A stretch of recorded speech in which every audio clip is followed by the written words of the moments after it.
Welcome to another edition of Rational Politics. I'm joined at the table today by three rather distinguished gentlemen, Tallis, Jonathan and Andy.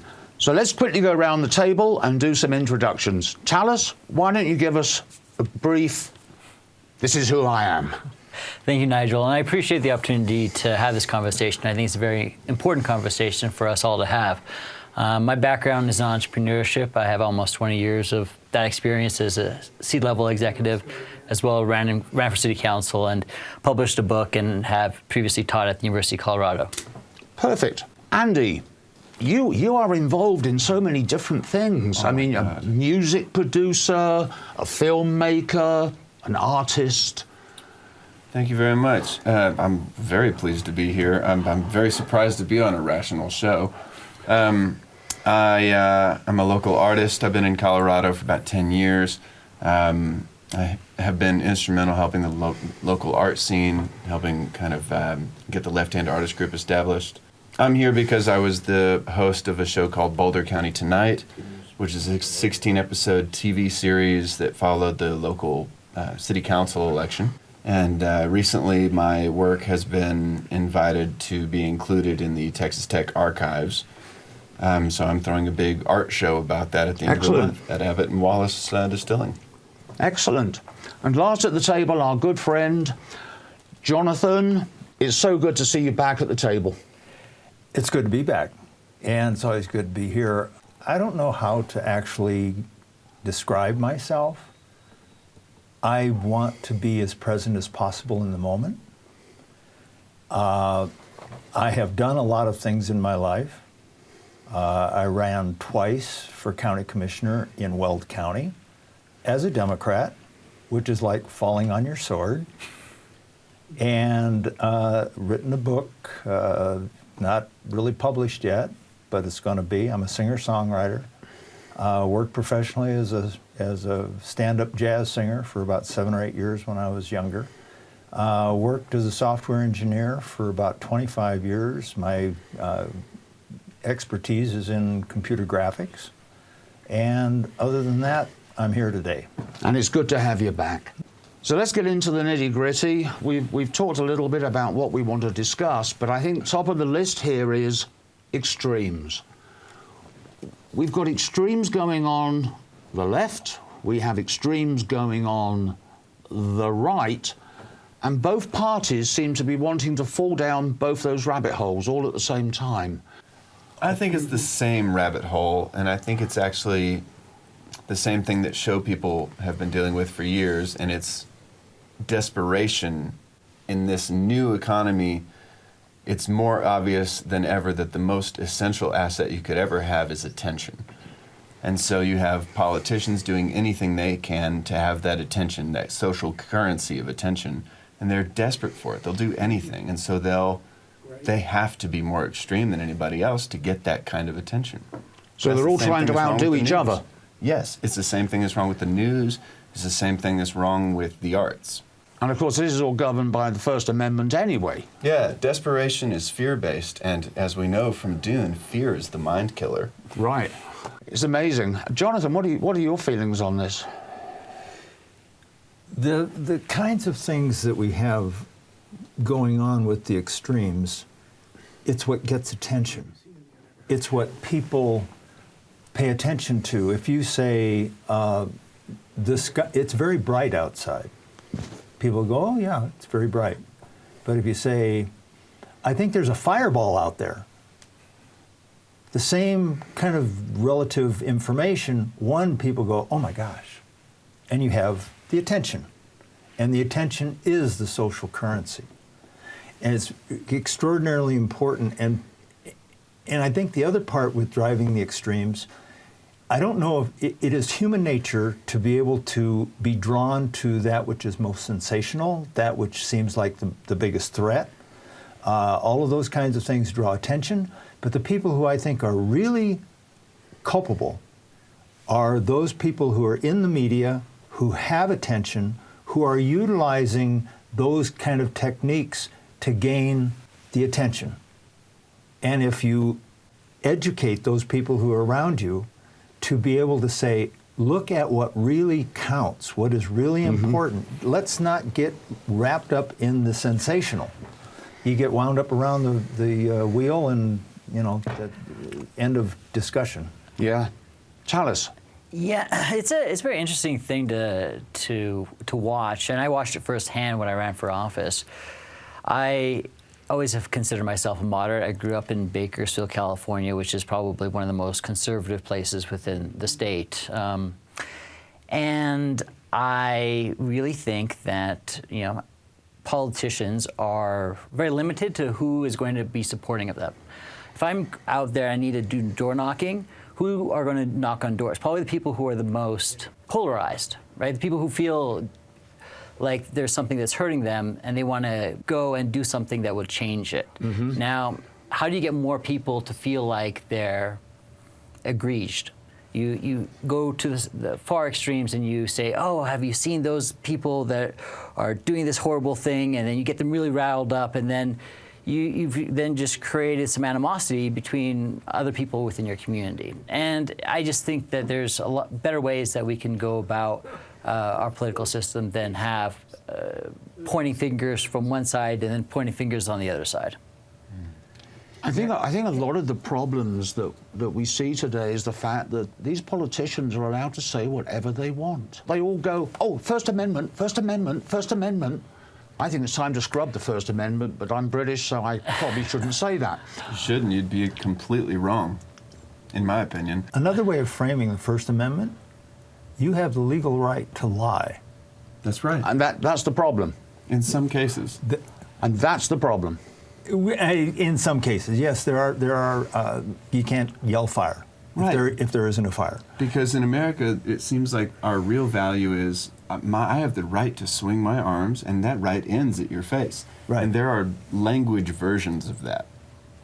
So I think the issue with free speech is that there isn't enough of it. I think safe spaces within schools and other areas are really a potential harm to free speech. I've heard of, fringe political speakers being prevented from speaking their mind at college campuses, and I think that's really sad. I mean, I don't agree with a lot of those, especially the ones on the right, but I would fight for their ability to have a platform, so that if you don't have exposure to those thoughts, whether they're vile or not, we're not going to be able to have that discourse. Yeah, and it's treasuring information that is not totally consistent with the way that you think.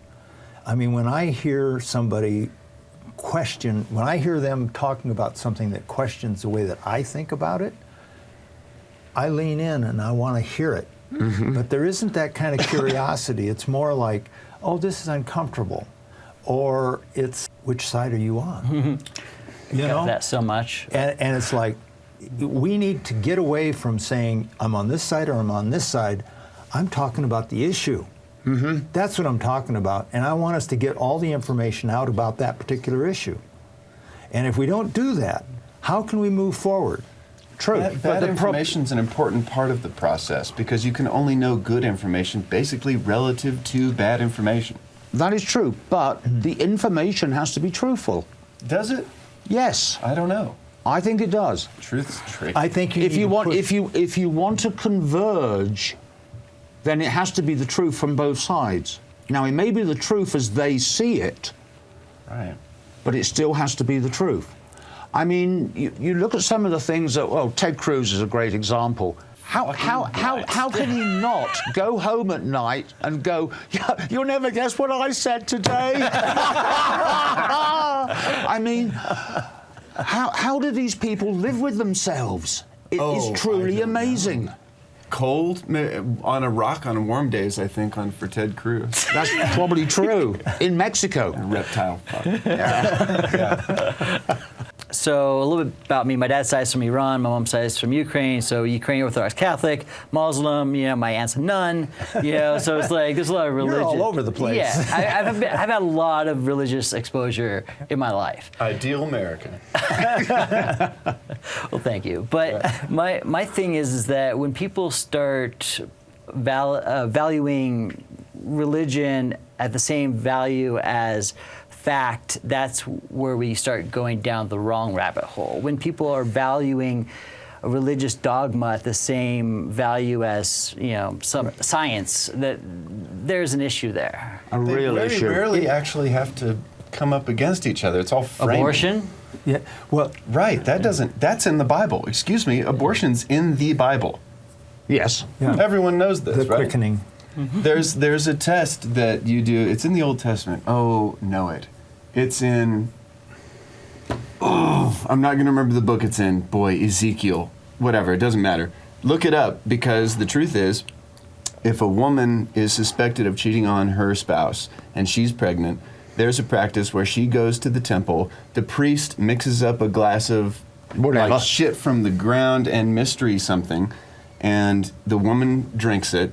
And if the baby dies from it, that is because it was from outside the marriage, and it's God doing it. But you can't call that something other than like a coin flip abortion. Well, I Right. learned something and today. that That's in the almost Bible. that almost sounds like a scene straight out of Monty Python and the Holy Grail. It's God's idea. In the Bible, that's God's idea of how to fix the problem. Wow. See, I think the problem with the Bible is they actually use it in church. With all the book banning that's going on at the moment, I think it's time the Bible was banned from church, because Which one? if you look at it, it's full of murder, incest, rape. Well, the list goes on and on and on. I think we can't look away. We can't afford to look away from bad ideas. That's the true. reason I think they ought to teach about religion later in the process in lower school, but they also ought to have a safe space in those lower parts of Yes. school, because we don't need kids to think about that necessarily immediately. At their age, no. Sure. No. You need to hold religion and science and the arts in a larger context. Yes. Yes. You have to understand that each has their place. They have something. Religion, many times, they don't teach it as being allegorical or being just a story, or it's not the exact thing that's being talked about. It's what is inferenced. That's Yes. right. It's what is beyond that. Now, science, on the other side, it's like it has its place, but it doesn't replace artistic thought, which is like, oh, I just had a new idea. I think that's great. Let's do Yes. it. Right? There are three different methods Yes. of studying the great mystery of the universe, although I would be careful about putting science in the school of mysticism. Though it's a different methodology for studying it. But I believe all religions are basically eyewitness testimony to a car crash. Everybody's a little right and a little wrong, and guess what? Mostly wrong. Yeah. Well, Because Joseph. the car crash never happened. Well, Correct. more like you don't know what you're looking at. None of us know That's what true. the fuck we're looking at. Yeah. If it At all. helps you to think religiously, I think you ought to. Because I think some people need to feel like they're being watched. But how early do we need to do that? Doing that, I know my I need opinion to is be doing that watched. to a child is child abuse. But that's whatever. Let's use that term carefully. But- Have you ever seen that documentary Bible Camp? Yes, sir, I have. I mean, you talk about the brainwashing of American kids. I lived that. I went to Oh, you those. went through that? Yes, sir. I was Holy a mackerel. professional Christian when I first got out of high school. I was a professional minister. I'm an ordained minister in the school in a different church now, the Church of Dudism, which is based on the Big Lebowski.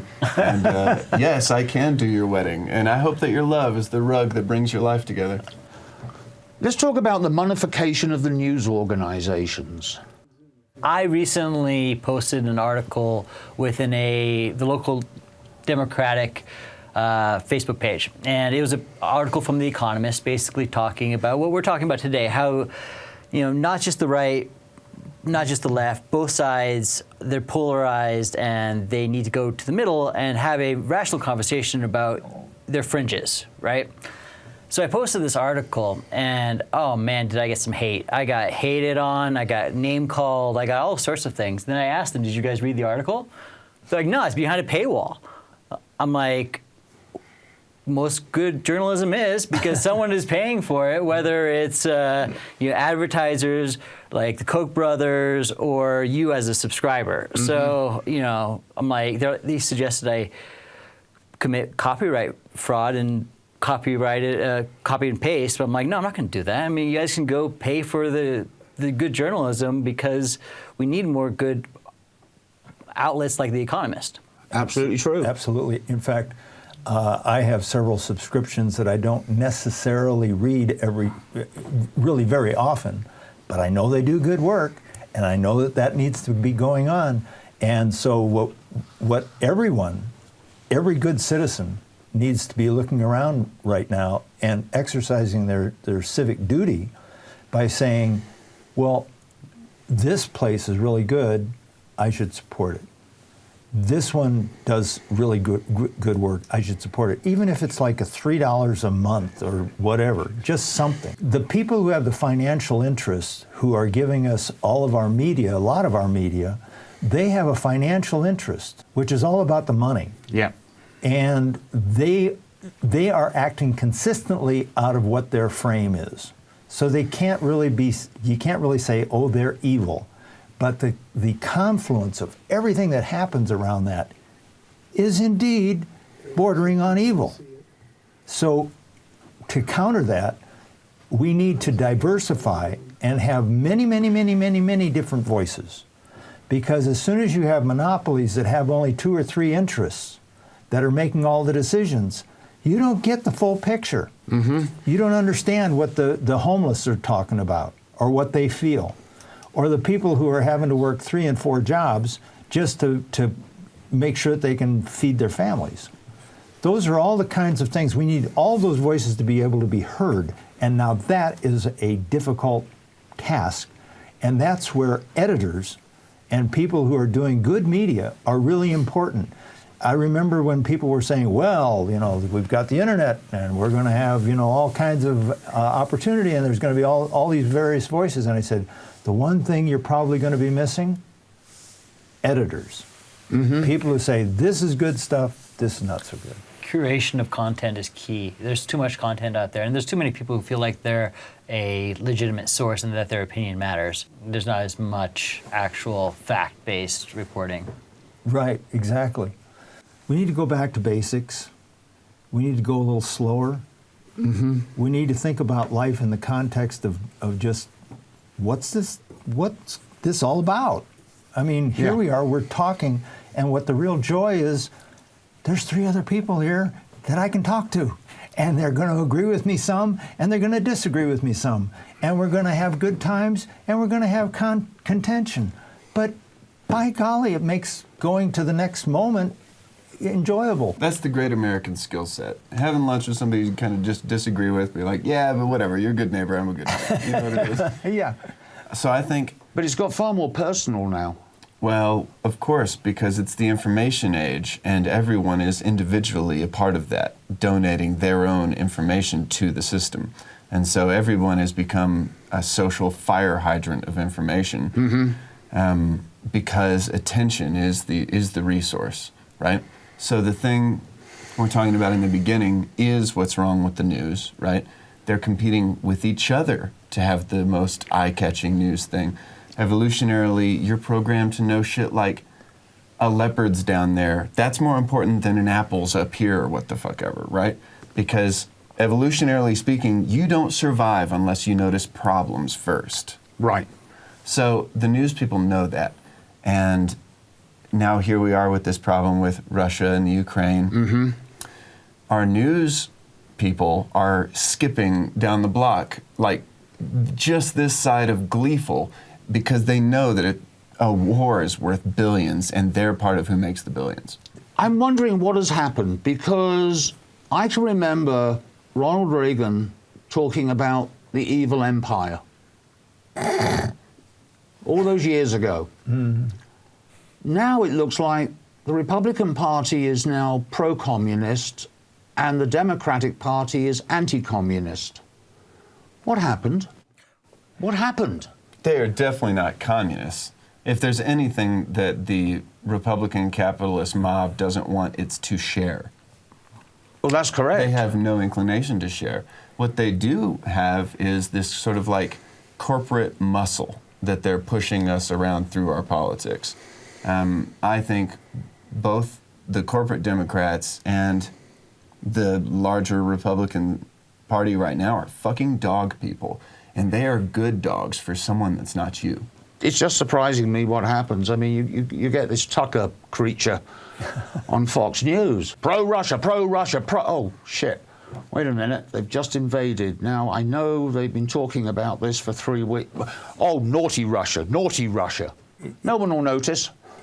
One of the things I think that's happened, especially over on the right, maybe it's happened also on the left, but I think probably more on the right, I would venture a guess that many people on the right, communism doesn't mean that. Communism is an icon. It's something, oh my God, it's communism. That means that my children are going to be, they won't be able to go to school, and they just, they lose it. It's the Pepsi to our Coke, you know? We've just been branded to think of it as like, that's the other guy. Oh, fuck that guy. Yeah, exactly. Meanwhile, those same people that are so conservative and whatever that we see in these, whatever we call them conservative, they're anything but, really.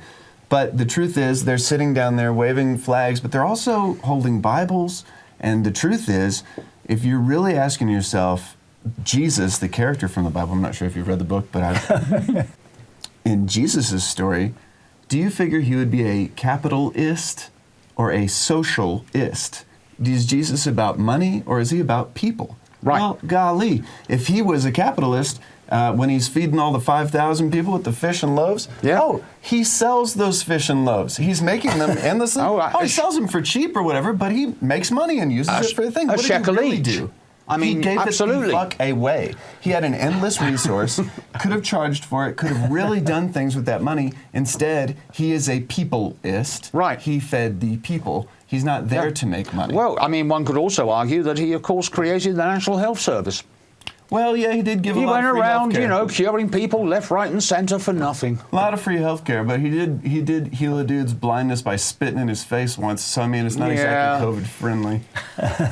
Well, you know, spit in the face, get my eyesight back. I'm sorry, I'm going with the spit in the face. I'm not saying it's not a good deal. And look, if you got a vial of the spit now, I'm not saying I'm not putting it places. You know. Why don't we go quickly round the table for last thoughts? Tallis. Well, I think that more people should be, well, hopefully this gets a wide enough viewership where people can start thinking about politics and not just the polarized aspect of it, but actually taking a deeper, thoughtful thought experiment through what is really important to them and what they can do individually. I'm a big fan of Andrew Yang. He has a new Forward movement, which is a moderate movement.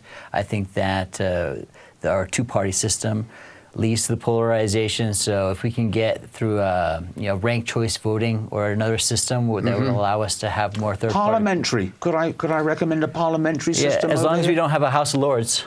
Oh no! I watch Parliament a lot. It is hilarious. Oh, I love it. Prime Minister's question time. It's good times. Best TV. It is great TV. Best TV. Yeah. No, I love it. Any other thoughts? I look forward to our next conversation. Excellent. Andy? Yeah, I guess I do have some thoughts. I'll make it brief, though. I think we're asking the wrong questions in these larger conversations about these topics, about all the division and all the things that we're going through. It's the information age. It's a confusing time. Filtering information is very difficult. It's a high-level human skill set, and everyone's having to develop it at the same time. A little bit more grace for each other would be helpful. If we could ask questions that are more like, how can I better be in love? How can I better be kind? I promise that works better in community and whatever. Fuck the end times. The truth is, your community is what really affects your life. And these larger stories that are happening, they matter, but don't forget that the people around you are the real people that create your world, and you're creating it for them. A lot of truth there. Yeah. That's his job. God damn. Yeah. Jonathan? I'm 100% on that. You have to give the gift of yourself to the world first. And you have to think and hold yourself to high standards. Not what other people will allow you to be, but who you demand of yourself. You have to be the one who makes that cut, and constantly is doing right by what you feel is right. Because you can be authorized by one party or the other party or politics or whatever. I mean, the Nazis were killing Jews, and they were authorized. Just following orders, boss. Just following orders. That argument didn't go down too well in Nuremberg. No, but Went over great in Argentina, though. I think That is true. That's a good point, yeah. so it is the thing where people need to step back, slow down a little bit. Don't take sound bites that you hear on the radio or on TV, and internalize them. Question everything. Yes. It's like myself. I constantly question myself. Am I too far this way, too far that way? Am I listening enough? Am I hearing things? Am I balanced enough? Don't be out there going like, oh, I am going to save the world. Right. And it's one of the things with religion that is a terrible part of it is people become absolutists. Yes, It's like, that's wrong. correct. Well, maybe it is in certain circumstances. In other circumstances, it is really wrong. But every once in a while, it might not be all that terrible. But for yourself, what you need to say, each one of us, what is it for me? Yes. And then hold yourself to that level. Right. Oh, I love you. You're wonderful. Just think. Oh my God, we have a love fest going on. Oh, yes. I wish we could develop the skill of knowing that no one has the real final truth. And if we can all sort of find a way to bask in the mystery together, we will be fine. We will be fine. Everything's going to be fine. Yes. Another Rational Politics grinds slowly to a halt. I hope you're all still with us. I just want to quickly thank Andy, Jonathan, and Tallis for being here today. I'm Nigel Aves, your host, signing off. Thank you very much. Goodbye.